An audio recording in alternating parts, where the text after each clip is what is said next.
Steel City. Is everybody ready to go? Let's proclaim the greatest radio show.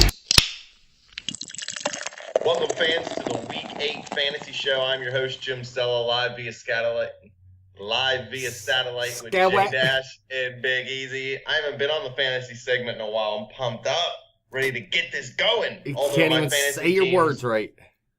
My fantasy teams are both 3 and 4, and I think I'm in 5th and 6th place, so it's not going so well for me right now this year. It's still early, man. You're all right.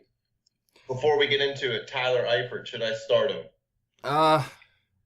No, not yet, man. Let's see him do something before you start him. What do you have last week? 1 point? But I need a tight end.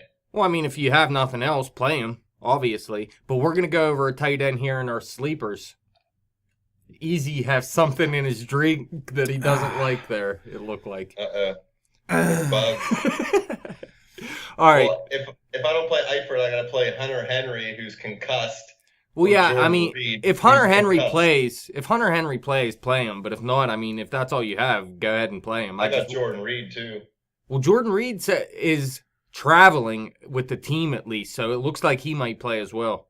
I got mad players. I'd play Jordan Reed if he goes. All right, let's start off with the situational starters, though. So far this season for non-quarterbacks, we're averaging 16.53 points per player. So we're not doing too bad there. Last week we did pretty good. All three had double-digit fantasy points. But outside of that, our sleepers and deep sleepers didn't do that great last week. But let's start. I wasn't on the show. Yeah. Well, actually, 2 weeks ago, man, me and Easy blew it up, dude. We got a ton of points from everyone. But mad points. Let's start off with the situational starters here. Who you going with, Jim? Mostly I'm just going to pick Devontae Booker just because I picked him up in one of my fantasy leagues. He's going up against the San Diego Chargers. They give up the second most points to fantasy running backs. C.J. Anderson, there was reports he was telling people he's done for the year. Then he reneged on those reports. But now I read a report that he had knee surgery.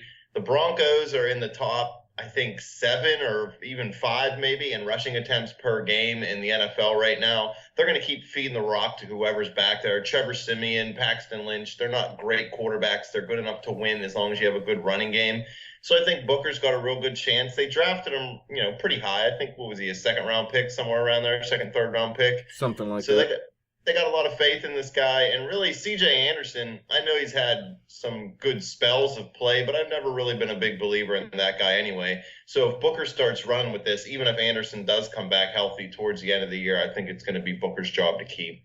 Yeah, I mean, there was talk about C.J. Anderson losing his job to Booker earlier, and he never really did. But Booker has been getting more and more playing time as the season goes along. Now with C.J. Anderson going down, Booker's going to take over the lead role, obviously, and I expect a big workload for him moving forward. Last week when Anderson went down, it was Booker's best game of the season, 17 carries, 83 yards, and a touchdown, his first career touchdown. So he looks really good out there. Like you said, Denver got to run the ball a lot. They don't really have a quarterback that can throw it around. So Devontae Booker this week, at least, should have a big week. How about you, Easy? I'm going to go with your boy, Terrell Pryor. I'm telling you, Cleveland, I don't think they're going to go completely defeated this year. They're going to have to win a game at some point. And the Jets are garbage. I don't care if they won last week or whatever happened. I seen them. Who they beat? They beat someone. Baltimore. Baltimore. They finally come back and beat Baltimore. But, TP was banged up a little bit last week. So, I mean, you didn't see huge production. But I don't know, man. I'm telling you, the Browns, I think they're actually gonna pull off the upset and get this W this week, and I think Terrell Pryor will be a key to that big time. Well, Josh McCown is expected to start. Sorry, I didn't mean to cut you off, Dash, but I just read before we went on the air that McCown expects to be ready to play on Sunday. I mean, that would be a huge boost for Cleveland and a huge boost for Terrell Pryor. The New York Jets, if you're going to beat them, you can't beat them on the ground. You got to beat them in the air. They're very good at stopping the run, but they cannot stop the pass. They let up the 4th most fantasy points to wide receivers this season. Like Easy said, Terrell Pryor, he was banged up last week, played probably half the snaps, I would say, around 30, I believe it was. But prior to that, he had least 9 targets in 4 of his previous 5 games. He had double-digit fantasy points in 3 of his previous 4 games, and he has 3 TDs over his previous 3 games. So he's getting it done. He's really the only guy out there that's doing anything for Cleveland this year. Even Duke Johnson, a guy I really like, hasn't stepped up. And really, I mean, I'm not going to put it all on him. They're just a bad team. But Terrell Corey Pryor, Coleman's getting healthy too. yeah, You know, it'd be nice to get him back in that offense, especially if McCown comes back, and then they might have a little bit of a passing game out there and not just have to target Terrell Pryor every single play. I'd like to try to get Pryor on the show during his bye week. Yeah, that ain't going to happen. Bet you it will. I'm going to go with Doug Baldwin at New Orleans. They led up the 10th most fantasy points to wide receivers. Now, I said this a couple weeks ago. Doug Baldwin is much better at home than he is on the road, at least through the first 5 games of the season. But he did step up last week at Arizona and had 6 catches for 69 yards. So it wasn't a PPR. Yeah, it wasn't a huge week or anything. But for PPR, that's 12 points. That's not bad. And that was in a game that had a total of 12 points scored. The final was 6-6 in that tie game. Now, he did play 5 quarters. That's one way of looking at it. But that's a very tough defense to go up against. And this is one of the best defenses to go up against in New Orleans. I think he's going to have a big game. You look, New Orleans has led up over 30 points per game defensively. So they are a terrible defense. And we know their offense can score at home. This game being in New Orleans, I think Seattle's going to have to pass a little bit more than usual. And that's going to help Doug Baldwin out. All right, let's move on to our sleepers. So far this season, we are averaging 15.24 points per player for our non-quarterback sleepers, and we're averaging 25.25 points per quarterback. Do we have a quarterback going? No. We have a tight end and 2 receivers. Who are you going with, Jim? Robert Woods, the wide receiver from Buffalo, with Sammy Watkins nursing that foot injury all season. Woods has stepped up to be the number 1 target out there for the wide receivers, at least. I know Shady McCoy's still a little bit banged up, so he might not play. His backup, whose name I can never pronounce, Gillette, or whatever the hell that guy's name is. Yeah, Gillislee. He's hurt too, so it's going to be hard for them to run the football. I know Tyrod Taylor's still going to get his rushing yards, but they might actually have to open up that passing attack a little bit to beat the Patriots. I know they give up, the 10th fewest fantasy points to wide receivers, but Right. Still, the only way to beat New England is to outscore them. I know that's the way to beat every team, but it's obviously the way to beat Brady and the Patriots. Buffalo's going to have to put points on the board, and Woods is going to have to do something against that secondary for them to be able to do it if both running backs are hurt. Yeah, Woods actually had a big week 2 weeks ago for me as a deep sleeper. And then last week, he actually missed the game, but he did come back to practice on Wednesday. He's fully expected to play. And like you said, he's the number 1 receiver out there right now with Watkins out. Marquise Goodwin is out there as well. He actually stepped up when Woods didn't play last week. So he could step up in this game as well. I think they're going to have to be passing. I know you think Buffalo's going to win the game, but I think New England's going to score points and Buffalo is going to have to pass. And I think Woods is a good play, and Marquise Goodwin could be a deep sleeper as well. How about you, Easy? I'm going to have to go with Tyler Lockett. I'm going to give him a shot. Last week I threw him in my daily. I think he got me a point, 2 points. That was disappointing. You know, you mentioned Doug Baldwin as a situational starter and because the Saints are garbage. So it's about time that Seattle's offense gets rolling. And after Doug Baldwin, Tyler Lockett's up next. I think so too. Tyler Lockett, to me, is the most athletic player on this offense, and they have not been getting him involved enough this season. Now, he did go down with an injury.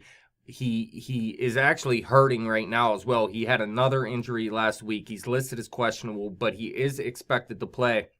Like I said, this guy has a ton of talent, and they've been saying they want to get him more touches, and they haven't been doing it yet. I think he's had 1 good game, week 2. I think he had 99 yards receiving. Outside of that, he's pretty much done nothing. I think this is a perfect week for him to step up and get involved in this offense, knowing that they're going to have to score points in this game. It's not going to be a 6-6 game again this week. So Tyler Lockett got to step up. And if you get points for return yards as well, I think that's even a bigger bonus for him. Hopefully he's healthy enough to take a couple returns as well.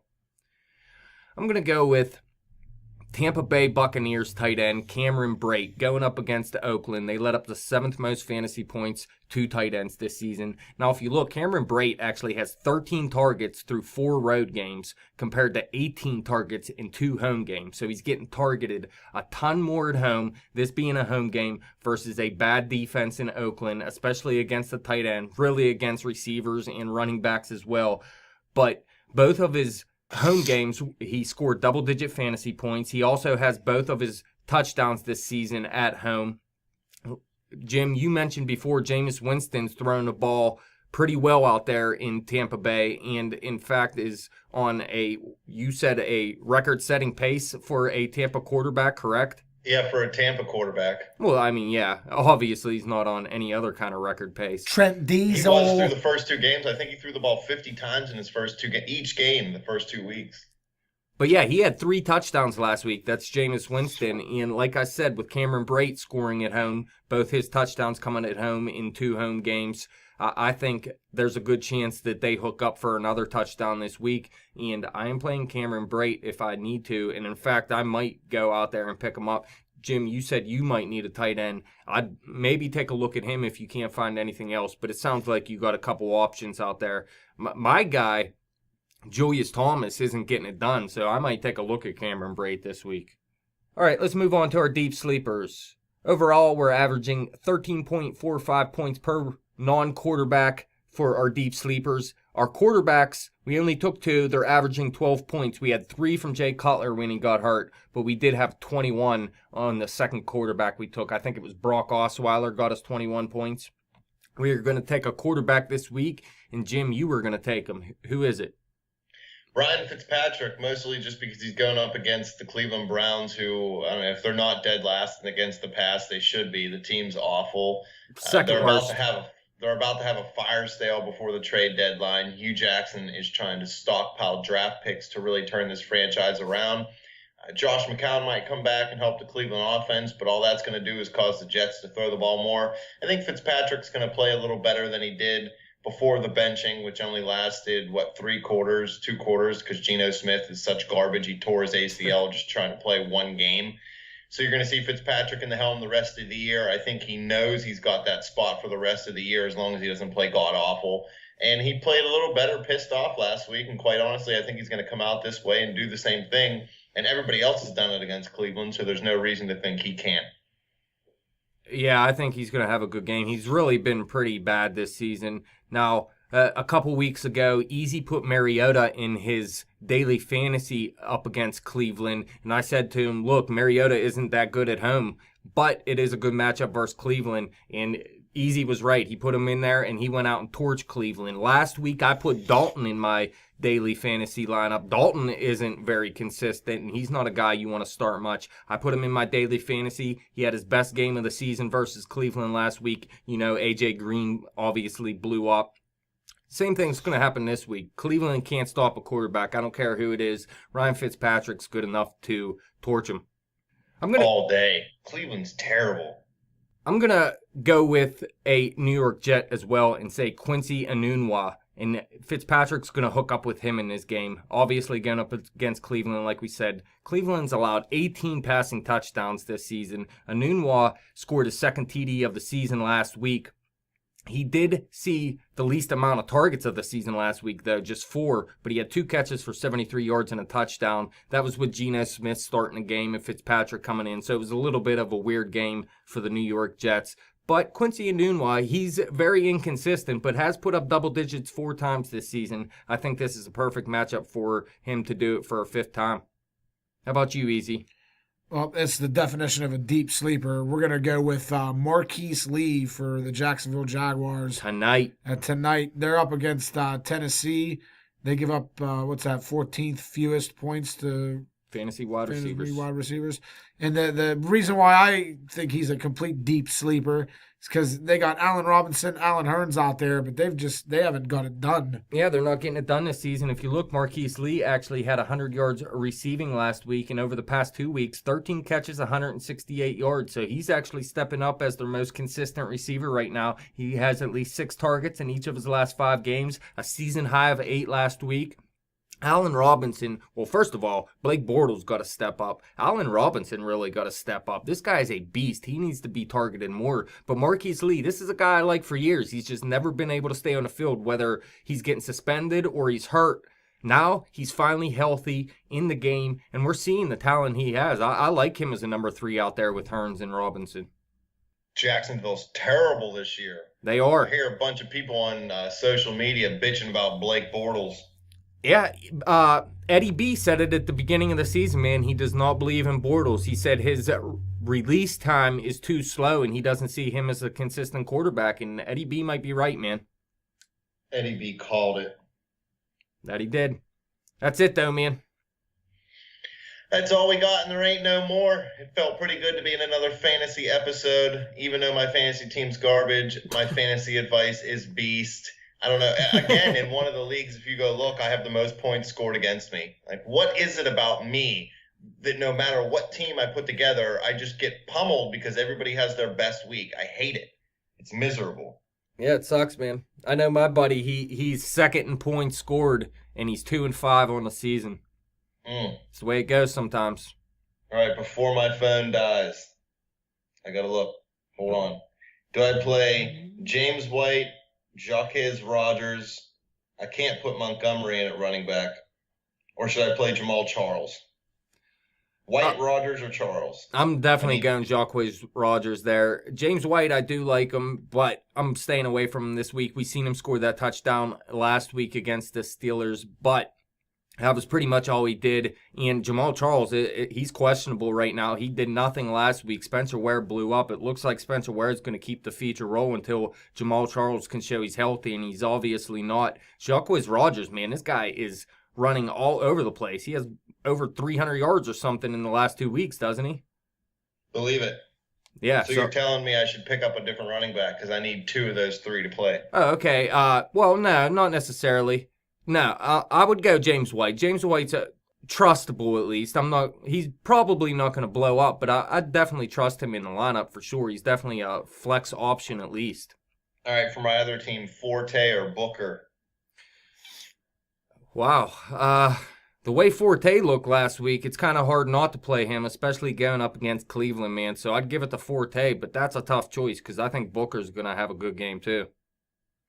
All right, I got Cole Beasley as my last flex player. I could either play Meredith from Chicago, Hunter Henry, Shady McCoy, Reed, or Booker if I'm not going to put him in at running back.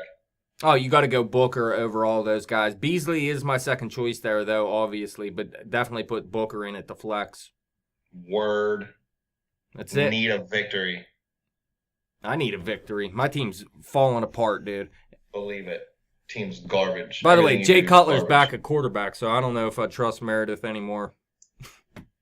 Yeah, I was thinking about dropping him, but I figure I'm going to wait and see if he has a big game and then try to trade him.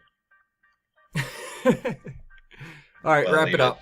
Wrap it up, fans, questions, comments, any sleepers that you got. Hit us up on Twitter at bet_the_spread. Hit me up on Twitter at betjimthewin. Check out the Facebook page at facebook.com/betthespread. Keep coming back to YouTube and click and subscribe. I messaged Terrell Pryor while we were on the air here, see if we can get him in for an interview. But it's bye week's not till a couple more weeks, so we'll see if we can get it going. Hold on, dude. There's someone knocking at the door. It's him.